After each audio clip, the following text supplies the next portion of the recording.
I live in Ohio, and in Ohio, we just recently legalized marijuana.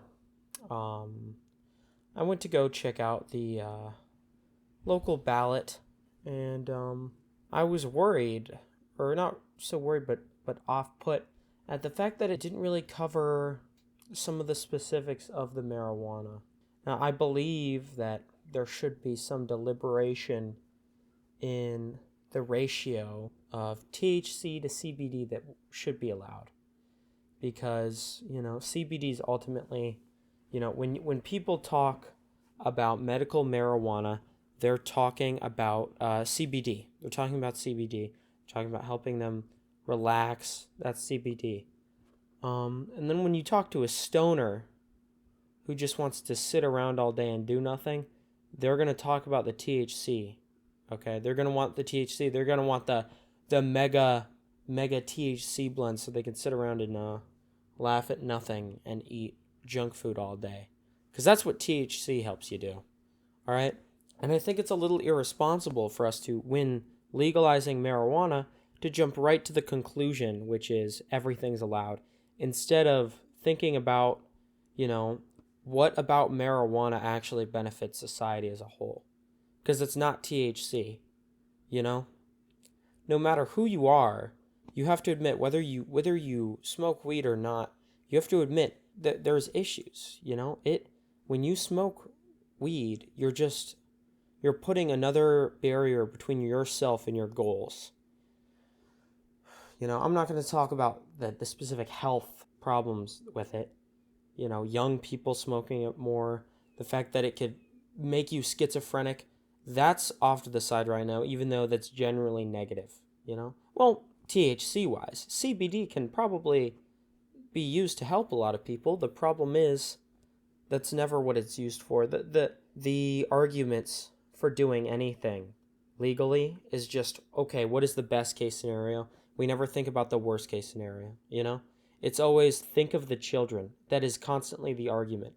It's the think of the children argument, and it's so dumb. Think of the cancer patients who need CBD. They need weed. They need the 2 times cat shit, cat piss, weed. They need the purple stinky. They need the purple stinky, dude. They don't need the CBD, dude. That's whatever. You know? And I think, you know, deliberating on that might help a lot of people from abusing weed. Not a lot of people talk about how, weed can be abused. It is emotionally addictive. People will just say, "Oh, it's not addictive." There are multiple forms of addiction, and saying that it's not addictive is stupid. Everything can be addictive. So that is like a really null point. And just like weed in general, like smelling it, being near it is soul crushing. You know? It's just like even talking to somebody online or in person who is zonked out of their minds, it is like a waste of time. I've talked to multiple people who were zonked in person and out of person. Whether, a lot of the times it was weed, sometimes it probably perks or fent if you're really degenerate. But like talking to somebody who's that out of it is depressing.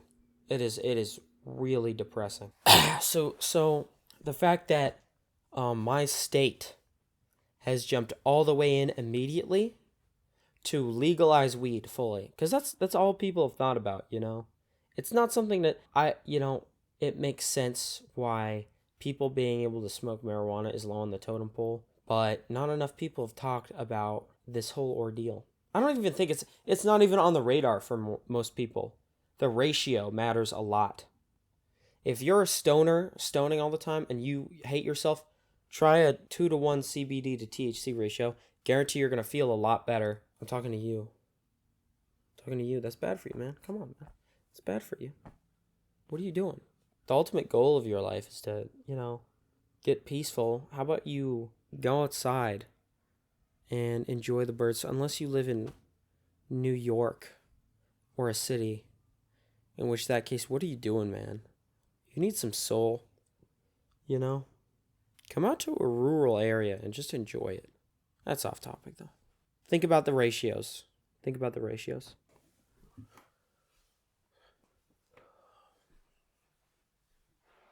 You suck.